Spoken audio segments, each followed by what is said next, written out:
Vous allez bien? Yes! Vous avez profité de cet après-midi ensoleillé au bord du lac? J'ai une question, on va commencer très intime déjà. C'est qui d'entre vous qui s'est mis au fitness ou au street workout juste pour l'été? Juste pour l'été, personne. Vous êtes déjà tous super fit. Ah, tu peux. Franchement, tu es courageuse. Parce qu'il n'y a pas beaucoup qui ont voulu l'admettre. On est dans une série apologétique. Et moi, j'ai fait pas mal de fit avant, pas cette année, mais ouais, ça se voit peut-être un peu, mais auparavant. Et ce qui me paraissait toujours un peu bizarre au fitness, c'est ces gros mecs musclés. Ils sont devant le miroir, ils sont en train de faire leurs curls, bicep curls. Et franchement, ils ont des biceps hallucinants. Je peux le dire, hein. Et tu te dis, mais comment ils ont réussi à faire ça? Peut-être qu'ils ont pris des prods, je sais pas qu'est-ce qu'ils ont fait. Et après, tu fais un petit dézoom de leur upper body, tu descends vers le bas, et tu dis, ouh là là là là là là là. Vous avez déjà vu ça? Ils sont tous maigrichons. Et des fois, on est un peu comme ça dans notre foi, non? On a notre foi qui est tellement battue sur notre expérience, sur notre cœur. Et toutes ces choses, elles sont bien, c'est les biceps curls, non? L'apologétique, j'aimerais bien dire aujourd'hui, c'est peut-être the leg day. Non? Qu'est-ce que vous en pensez? Qu'on fasse un peu de leg day aujourd'hui, qu'on muscle ses jambes pour qu'on puisse être non seulement musclé dans notre foi, dans notre pecs, nos biceps, mais aussi nos quads, nos calves, tout ça, non? Vous êtes d'accord? Vous êtes d'accord de rentrer dans le leg day aujourd'hui? On a passé un après-midi absolument hallucinant à la Perle du Lac avec des baptêmes. Et Adri a dit quelque chose qui, je pense qu'on dit souvent à des baptêmes, mais qui m'a beaucoup touché, c'est qu'à chaque fois qu'il y a un baptême, il y a une monstre fête dans le ciel. Vous imaginez la fête un petit peu? Il a dit que, qu'est-ce que tu as dit? Ils sortent le meilleur vin, quelque chose comme ça. Ils sortent le meilleur. Moi, je pense qu'ils sortent la meilleure musique aussi. Ça doit être la monstre fête. Et j'ai réalisé à ce moment, et j'ai réfléchi, mais tu t'imagines de la monstre fête qu'il y a eu quand Jésus est ressuscité? Oh my goodness! Dieu Tout-Puissant qui regarde son Fils et il regarde ce sacrifice et c'est tellement bon. Tout est accompli. Tout est accompli dans ce moment-là. Et la monstre fête. Et je dois vous dire que ça me remplit avec beaucoup de révérence de vous parler sur ce sujet ce soir. Parce que je réalise que dans cette salle, il n'y a pas seulement vous qui allez entendre ça, mais il y a des anges. Il y a Jésus lui-même qui allait mort, qui est sorti de ce tombeau, qui a été ressuscité, qui entend ça. Et j'ai juste envie qu'on prie ensemble, qu'on demande à Jésus qu'on puisse rentrer dans ce tombeau ensemble, qu'on puisse voir que ce tombeau, il est vide, qu'on puisse ressortir, comme on l'a entendu dans cette chanson, out into his glorious name, qu'on puisse faire une rencontre avec le Christ ressuscité et qu'à jamais nos vies soient transformées. Vous êtes d'accord? Allez, on prie. Seigneur, je te remercie parce que tu es Dieu Tout-Puissant. Je te remercie parce que tu es 3 fois saint. Et je te remercie parce que je peux parler de ce sujet. Il n'y a rien de plus beau, Seigneur. Et je te prie de tout mon cœur qu'aujourd'hui, on puisse être bouleversé à nouveau, d'une manière fraîche, par le miracle de la croix, mais encore plus le miracle de la résurrection. Merci Seigneur, je te prie pour mes amis ici, pour toutes les personnes qui sont venues aujourd'hui, qui puissent rentrer dans ce tombeau, qui puissent voir que tu n'es plus dans ce tombeau, Seigneur, et qui puissent sortir de ce tombeau et faire une rencontre personnelle avec toi, Christ, qui est ressuscité, Seigneur. Amen. Amen. Ok, on a beaucoup de chemin à couvrir, c'est Leg Day.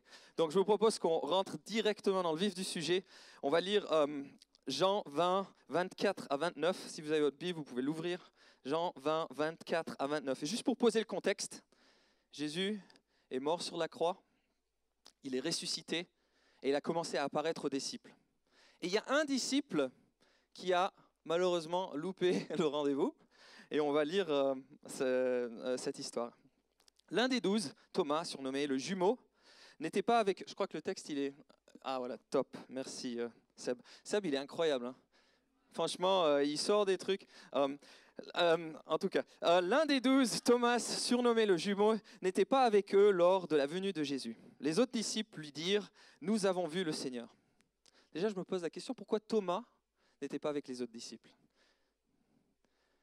Il faut s'imaginer que Thomas avait investi 3 années de sa vie, les 3 années peut-être les plus précieuses de sa vie, à suivre ce maître, ce rabbi, et qu'il est mort d'un seul coup. Et je me pose la question si lui, il ne se sentait pas d'une certaine manière trahi, s'il ne se sentait pas d'une certaine manière, mais j'ai renié tout, j'ai laissé tout pour suivre ce mec, et il est mort.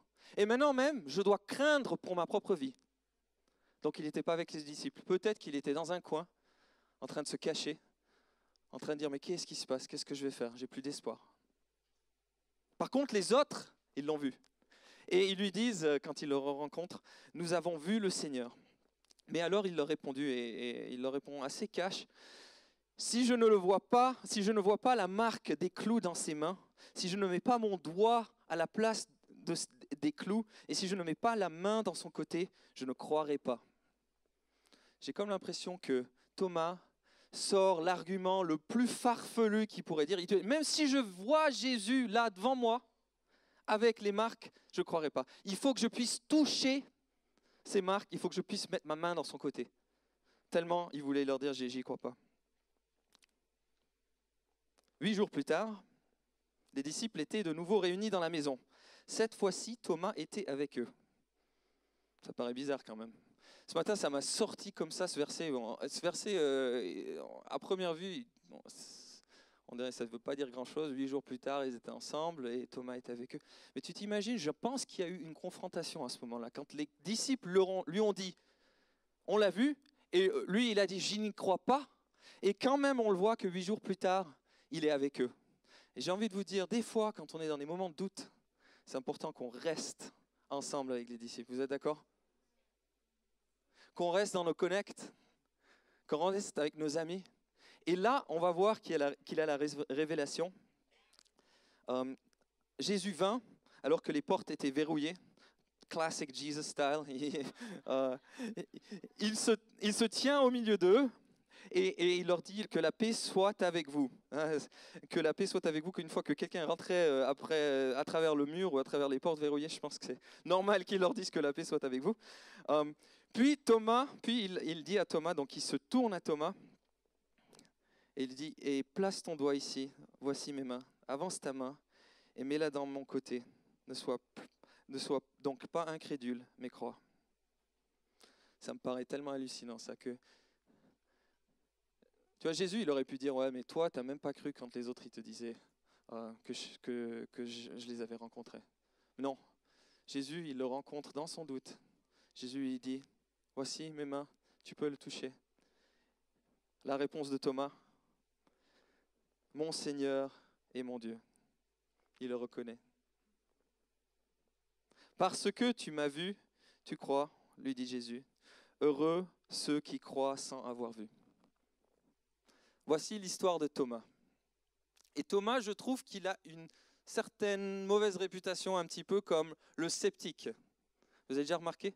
Quand tu tapes Thomas en Wikipédia, j'ai fait ça pour préparer le message, tu vois tout de suite, c'est Thomas le sceptique qui sort. Tu dis, c'est quand même dur. Il y a quelques années, j'ai fait un voyage au fond de l'Inde avec Anya. On était dans l'état du Kerala. Il y a quelqu'un qui connaît le Kerala? Non. Kerala, c'est un état qu'on surnomme God's own country. C'est tellement magnifique. Les plages, les plantations de thé.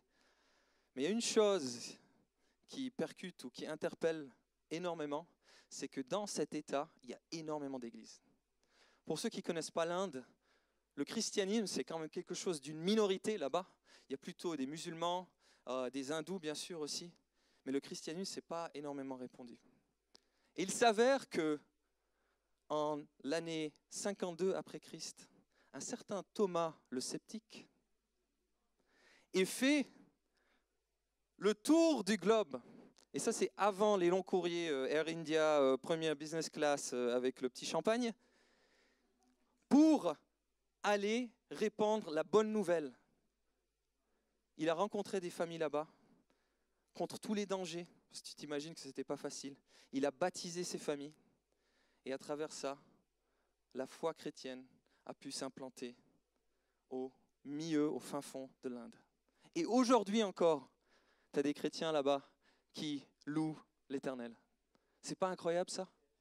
De Thomas le sceptique, celui qui voulait toucher les mains, à Thomas, celui qui a franchement amené la bonne nouvelle de l'autre côté du globe. Moi, ça m'hallucine.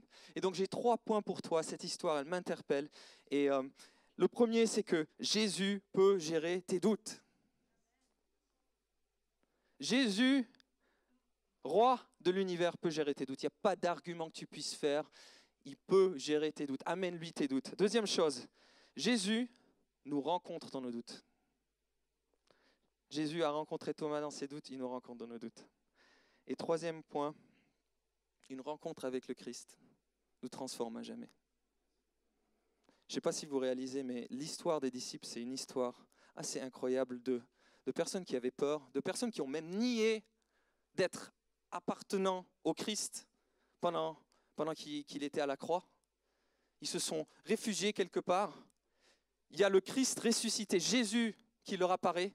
Et d'un seul coup, avec une puissance, ils vont dans tout le monde. Et on va entendre parler de ça. C'est quoi la deuxième session, troisième session de ces évidences? Je pense qu'il y a une grande majorité d'entre eux qui sont morts en tant que martyrs. Et quand on pense ça, on pense un peu glamorous. Je pense que ces gens, ils sont morts seuls. Il n'y avait personne autour d'eux. Tu t'imagines de mourir seul pour quelque chose, d'investir toute ta vie? Il fallait quand même que quelque chose hallucinant, incroyable t'arrive. Et ça, c'est cette rencontre avec Jésus-Christ. Donc on rentre dans les évidences de la résurrection. Mais des fois, j'ai l'impression que peut-être qu'on ne doute pas assez. Qu'est-ce que je veux dire avec ça? Des fois, j'ai l'impression que si la bonne nouvelle de la résurrection de Jésus était tellement incroyable, serait-il pas logique qu'on perde des nuits de sommeil, qu'on soit là dans notre lit, qu'on dise mais c'est incroyable, comment c'est pu se passer? J'avais un prof au Poly de Zurich en mathématiques.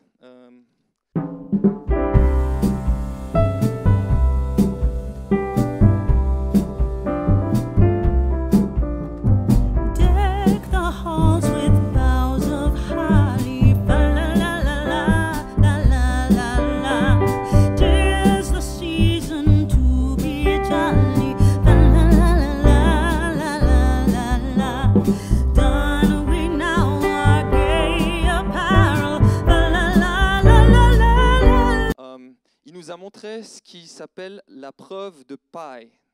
Vous avez entendu parler de la preuve de pi? Ouais, c'est pi, comme le gâteau. Non, de pi. Et en fait, la preuve, écoutez bien, c'est que l'intégrale de moins infini à plus infini de la gaussienne, vous connaissez cette courbe de la gaussienne, c'est égal à la racine carrée de pi. Et il a passé plusieurs pages, donc c'était des tableaux comme ça, et si vous êtes aux études, vous savez, vous en avez marre d'écrire, vous n'en pouvez plus, vous n'arrivez pas à suivre. Le gars, en plus, il faisait exprès pour nous semer, je pense. Et il a dit quelque chose qui m'a interpellé. Il a dit, certains d'entre vous, vous allez voir cette preuve, et vous allez dire, c'est joli, effectivement. Et il y a certains d'entre vous, vous allez voir cette preuve, et vous allez rentrer à la maison, et vous n'allez pas pouvoir dormir ce soir. Vous allez tellement ébloui par cette preuve mathématique, c'était pas mon cas, hein, mais il y en a d'autres, paraît-il, que vous allez tellement ébloui par cette preuve mathématique que vous allez être réveillé toute la nuit en train de réfléchir à comment ça peut être le cas, comment je peux voir comment toutes les étapes de cette preuve se font. Et il a même continué à dire, certains d'entre vous, vous allez être tellement ébloui par cette preuve que vous allez dédier votre carrière à la mathématique. J'ai envie de vous poser la question. Je me pose la question aussi. Est-ce qu'on est tellement ébloui par l'incroyable miracle de la résurrection qu'on perd des nuits de sommeil, qu'on dévoue notre carrière, si tu veux, notre vie à répandre l'évangile? Parce que je pense qu'il le doit.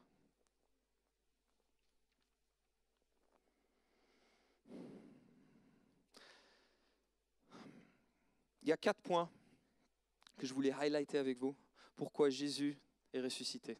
Et c'est les 4 points les plus incroyables pour moi. Et j'espère que quand je les partage avec vous, vous allez être aussi remués au profond de votre cœur. Le premier point, c'est que Jésus est ressuscité pour qu'on soit justifié.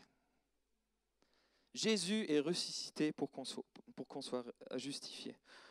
On lit dans Romains 4, 23 à 25, surtout 24. Cette foi, elle nous concerne aussi, car la foi sera aussi portée à notre crédit, à nous qui plaçons notre confiance en celui qui a été ressuscité et qui a ressuscité notre Seigneur Jésus. Il a été livré pour nos fautes, donc théologiquement, Jésus est mort pour nos péchés, mais il a été ressuscité pour notre justification. Ou en français, c'est « il est ressuscité pour que nous soyons déclarés justes ». Spurgeon, quelqu'un connaît Spurgeon? Voilà, the theology guys. Il dit « De même que le lever du soleil supprime les ténèbres, de même la levée du Christ a enlevé notre péché. » Ça, c'est la meilleure nouvelle qu'on puisse jamais entendre dans notre vie. Amen. En ressuscitant Christ des morts, c'est la revendication sublime que Jésus avait fait à la croix. Vous vous rappelez quand Jésus il était à la croix, il a dit « c'est fini ». Et Dieu, à ce moment-là, quand il ressuscite Jésus, il dit « effectivement, c'est fini, c'est tout accompli ». Ce sacrifice tellement beau, complet en soi, il est là. Et c'est pour ça qu'on est justifié. À ce point-là que Paul, il dit dans ce fameux passage de 1 Corinthiens 15, que je vous encourage à lire, « Or, si Christ n'est pas ressuscité, votre foi est une illusion, et vous êtes encore sous le poids de vos péchés. » Parce que Christ est mort, parce que Christ est ressuscité, nous sommes justifiés. Alléluia. Deuxième point, Christ est ressuscité afin que nous ayons une nouvelle vie et une vie éternelle. Je ne vous raconte pas le nombre d'argent que les gens dépensent pour prolonger leur vie, juste de quelques semaines. C'est fou. Dans les hôpitaux, tu vois ça. Même que les coûts de la santé, en fait, c'est clair, ils sont tellement élevés vers la fin des vies des gens. Et je pense que derrière ça, et ce n'est pas pour dire qu'il ne faut pas investir dans la santé, je ne suis pas en train de dire ça, mais je pense que derrière ça, il y a une certaine crainte de la mort. Et on a une période dans notre enfance où souvent ça sort, on a peur de la mort. Et après, au fur et à mesure des années, même si on n'est pas chrétien, on place ça de côté, j'ai l'impression. On ne va plus y réfléchir. Et on sort avec des trucs, la vie est courte, donc il faut suivre son cœur. Vous connaissez ça? Ou la vie est courte, donc il faut party hard. Ça, c'est potentiellement plutôt dans la vingtaine qu'on sort ça, quand on fait nos années de college. Mais j'ai envie de te dire, parce que Jésus est ressuscité, nous sommes une nouvelle création et on a la vie éternelle. Alléluia. 2 Corinthiens 5, 17. Ainsi, si quelqu'un est uni à Christ, il appartient à une nouvelle création. Les choses anciennes sont passées, on les balance loin. Voici les choses nouvelles sont venues. Jean 11, 25 à 26. Moi, je suis la résurrection et la vie, dit Jésus. Celui qui place toute sa confiance en moi vivra même s'il meurt. Et quiconque vit et croit en moi ne mourra jamais. Crois-tu cela? Jésus est ressuscité afin que nous ayons une nouvelle vie et une vie éternelle. Troisième point. Jésus est ressuscité afin de nous donner la vie en abondance. En français, en anglais, the life to the full, je préfère. Je sais pas, la vie en plénitude, que ça déborde en termes de joie, que ça déborde en termes de but de notre vie, que ça déborde en termes d'amour. On est tellement propice à aller chercher pour notre cœur des choses qui viennent d'ailleurs, parce qu'il y a ce manque. Mais Jésus, il nous promet qu'il nous donne la vie à travers sa résurrection en abondance, qu'on a tout ça. On lit en Jean 10, 10, « Le voleur vient seulement pour voler, pour tuer et pour détruire. Mais moi, je suis venu afin que les hommes aient la vie, une vie en abondance. » Et quatrième point, Jésus est ressuscité pour nous donner une nouvelle façon de vivre. On lit en Romains 6, 10 et 11. Il est mort et c'est pour le péché qu'il est mort pour une fois pour toutes. Mais à présent, il est vivant et il vit pour Dieu. Et écoutez bien ça. Ainsi, vous aussi, considérez-vous comme mort pour le péché et comme vivant pour Dieu dans l'union avec Jésus-Christ. Ce qui veut dire, le péché n'a plus de puissance sur notre vie. Les addictions, les choses qui nous retenaient, l'esclavage du péché, it's no more. On lit en Colossiens 3:1. Mais vous êtes aussi ressuscités avec Christ. Recherchez donc les réalités d'en haut, là où se trouve Christ, qui siège à la droite de Dieu. On n'est plus appelé à miser sur les choses du monde, on est appelé à miser sur les choses éternelles. Donc on ne se soucie plus obligatoirement de comment on optimise le bonheur dans ce monde, mais on se focalise sur l'éternité. Et mon préféré, et jamais beaucoup de versets, je sais, mais ça me tenait tellement à cœur parce que je pense que c'est là où il y a la vérité. C'est Paul qui prie. Je prie qu'il illumine ainsi votre intelligence afin que vous puissiez comprendre en quoi consiste l'espérance à laquelle vous êtes appelés. Quelle espérance! Et quelle est la glorieuse richesse de l'héritage que Dieu vous fera partager avec les membres du peuple saint. On a un héritage incroyable. Et que l'extraordinaire grandeur de la puissance qu'il a mis en œuvre en votre faveur, à nous qui plaçons la confiance en lui. Et ça me hallucine. Cette puissance, en effet, il l'a déployée dans toute sa force. Donc c'est la même puissance qu'il a déployée en faisant agir en Christ lorsqu'il l'a ressuscité et il l'a fait siéger à droite dans le monde céleste. Donc non seulement parce que Jésus est ressuscité, on n'est plus esclave du péché, mais aussi la même puissance qui a fait ressusciter Jésus-Christ habite en nous. Est-ce que quand les gens vous côtoient, c'est ce qui vous caractérise? C'est quand même une question. Je me pose la même question. Est-ce que quand on passe du temps avec les gens disent, mais incroyable, c'est la même puissance qui a ressuscité le Christ, qui vit en... Non mais vous rigolez, mais c'est sérieux. Parce qu'elle est disponible à nous, cette puissance. Cette joie, elle est disponible à nous. Et moi, mon rêve, c'est qu'on soit ces témoins qui soient tellement remplis de la plénitude de joie, de la puissance du Christ, qu'on soit patient, qu'on soit amour, tous les fruits du Saint-Esprit, que les gens, ils aient rien d'autre à dire, mais ça peut que être Christ, ça. C'est ça le témoignage. Alléluia. Voilà les 4 déclarations les plus scandaleuses. Jésus est ressuscité pour que nous soyons déclarés justes. Jésus est ressuscité afin que nous ayons une nouvelle vie, une vie éternelle. Jésus est ressuscité afin que nous ayons une vie en abondance. Et Jésus est ressuscité afin que nous ayons une nouvelle manière de vivre. C'est pas hallucinant? Et je pense que ce n'est pas une coïncidence que Jésus passe tellement de temps après sa résurrection, comparablement aux autres miracles, à amener des évidences de sa résurrection. Vous avez déjà remarqué?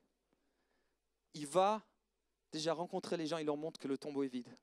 Il va rencontrer les disciples individuellement, il passe du temps avec eux. Pourquoi?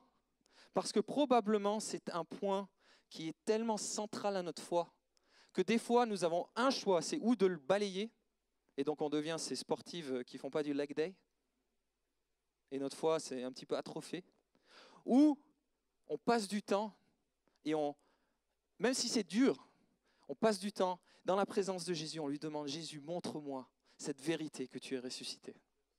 Et j'ai envie de regarder avec vous ce tombeau vide, parce que c'est cette première évidence, et surtout cette histoire qu'on lit en Marc 16, quand ce tombeau vide,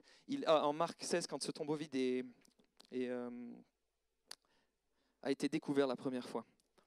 Donc on lit en Marc 16, « Quand le sabbat fut passé, Marie de Magdala, Marie mère de Jacques, et Salomé achetèrent des huiles aromatiques pour aller embaumer le corps de Jésus. » À ce moment-là, ils sont dans la même attitude que Thomas, ils ont tout perdu. Et la seule chose qu'ils veulent faire à ce moment-là, c'est prendre soin de leur Jésus, mort.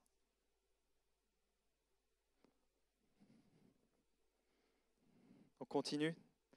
Ils étaient encore là-bas très tôt le dimanche matin lorsqu'elles arrivent au tombeau. Le soleil se levait et en chemin, elles s'étaient demandé les unes les autres, qui nous roulera la pierre qui ferme l'entrée du tombeau, cette pierre qui était énorme.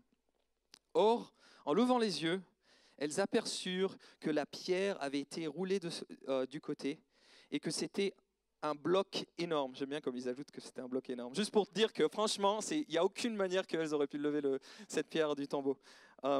Elles pénétrèrent dans le caveau et virent assis du côté droit un jeune homme vêtu d'une robe blanche. Elles furent saisies de frayeur. Ça ne m'étonne pas. Mais le jeune homme leur dit, « N'ayez pas peur, vous cherchez Jésus de Nazareth, celui qui a été crucifié. Il est ressuscité, il n'est plus ici. Voyez l'endroit où il l'avait déposé. Et maintenant, donc voyez maintenant, il n'est plus là. Et maintenant sortez, comme on a chanté tout à l'heure, out of that grave. Et maintenant sortez, excusez-moi j'ai perdu ma... Et maintenant, allez annoncer à ses disciples et aussi à Pierre qui vous précède en Galilée. C'est là que vous le verrez. Vous allez voir Jésus comme il vous l'a dit. C'est hallucinant, non?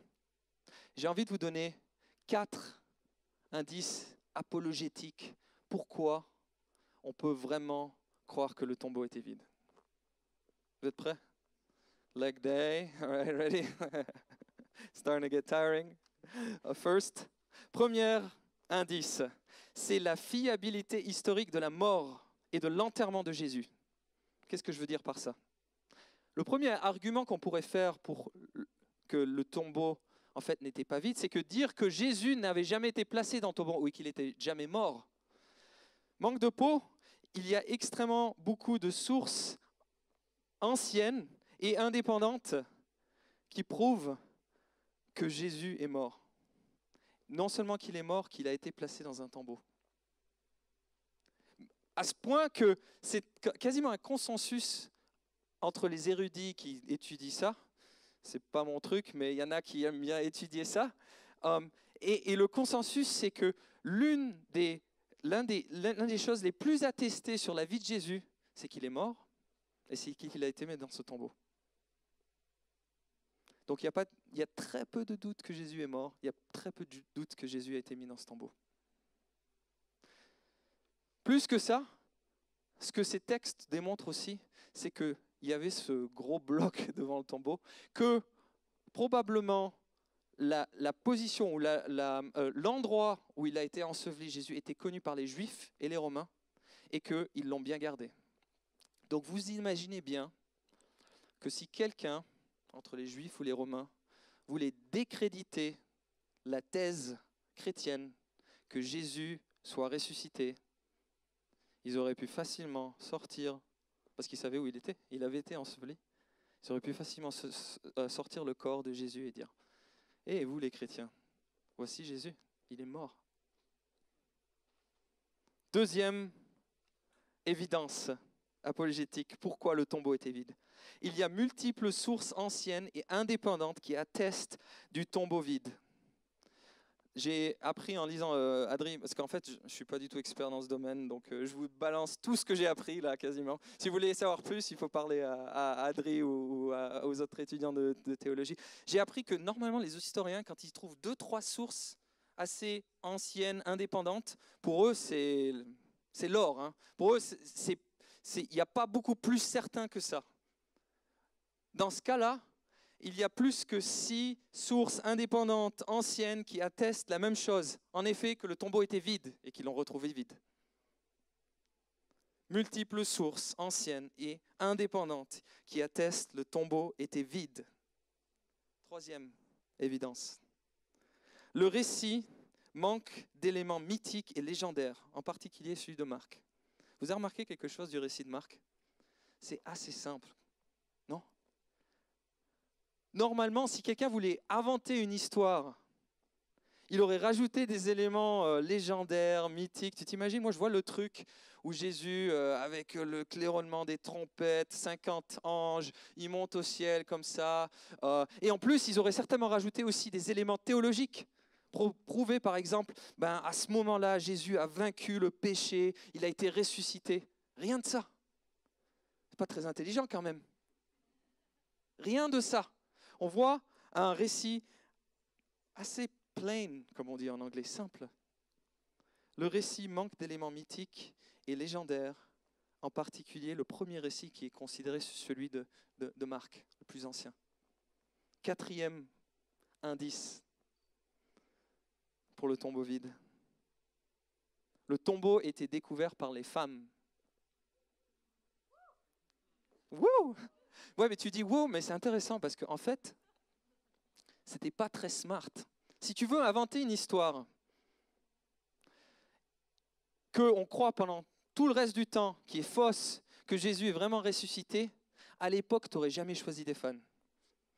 D'être les premiers témoins du tombeau ressuscité. Pourquoi? Parce que les femmes à l'époque, elles étaient considérées des second-class citizens. Elles ne pouvaient même pas être des témoins dans le court of law, comme on dit court of law, dans un tribunal. Donc tu imagines les disciples qui ont inventé cette histoire du tombeau vide. D'abord, ils ont fait un récit super simple. Et deuxièmement, ils ont choisi 3 femmes d'être les témoins principaux sur laquelle est basée l'évidence que le tombeau était vide. Et une petite parenthèse, c'est quand même hallucinant que Jésus, encore une fois, il utilise les personnes second class de notre société afin de témoigner. Et c'est grâce à ces femmes que le reste a été engendré. Ça m'interpelle énormément. Donc, voici les évidences du tombeau vide. Eh bien, maintenant, vous l'avez entendu de moi. Et peut-être certains d'entre vous, ça vous fait cogiter. Peut-être certains d'entre vous, vous êtes un petit peu, c'est un petit peu trop l'intellectualisme.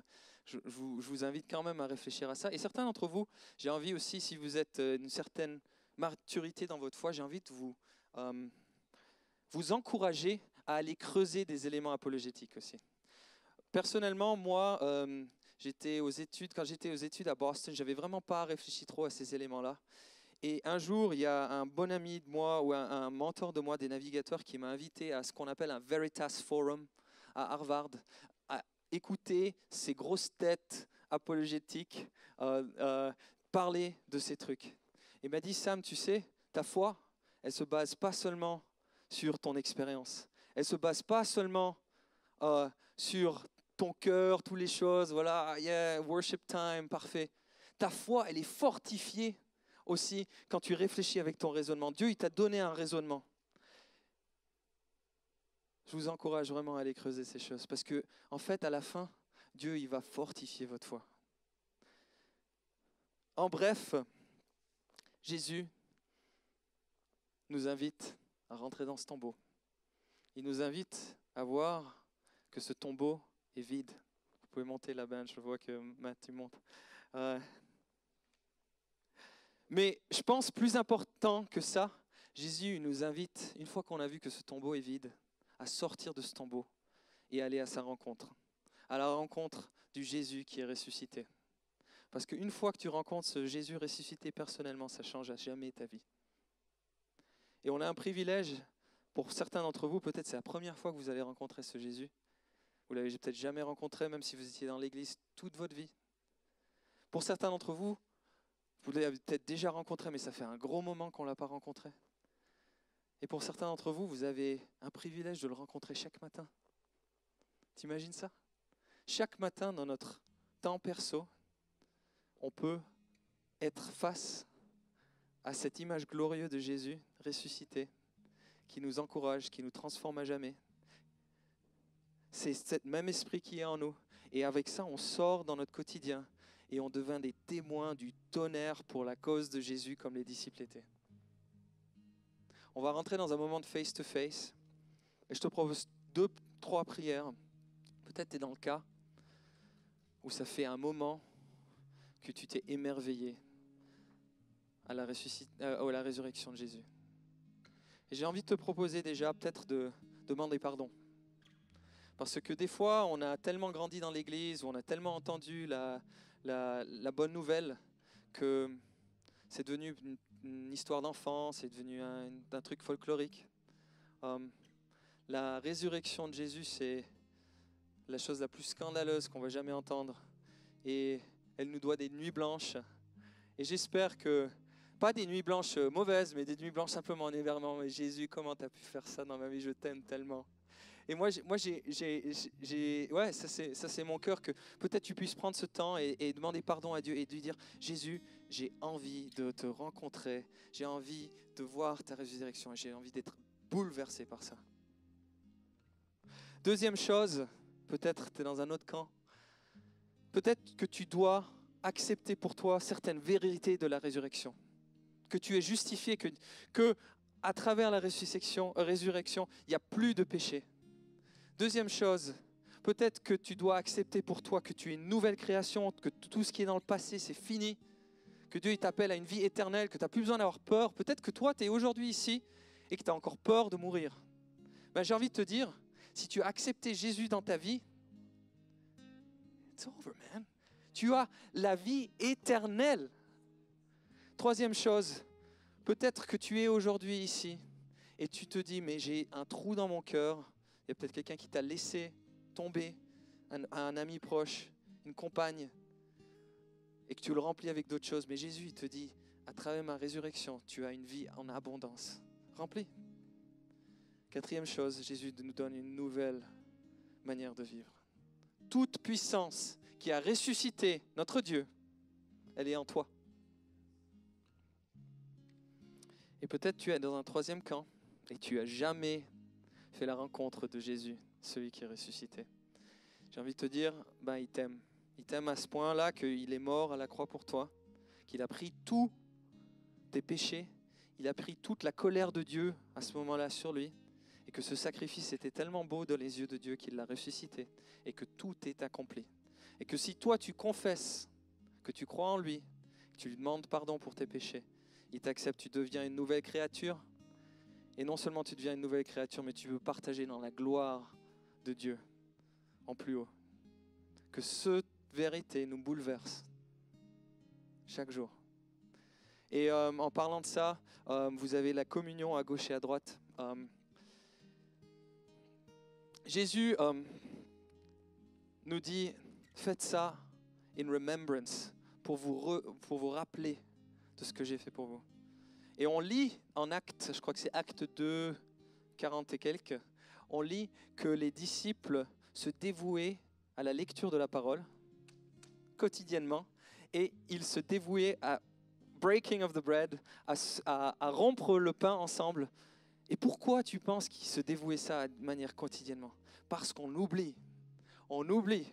Et Jésus, il savait, rappelez-vous, this is my blood, ça c'est mon sang qui a été coulé pour vous, ça c'est mon corps qui a été brisé pour vous. Donc si tu crois que Jésus est ton roi, si tu l'as accepté comme ton sauveur, viens à table et on partage cette communion ensemble. Ça vous dit? Et je reviendrai pour clore en prière.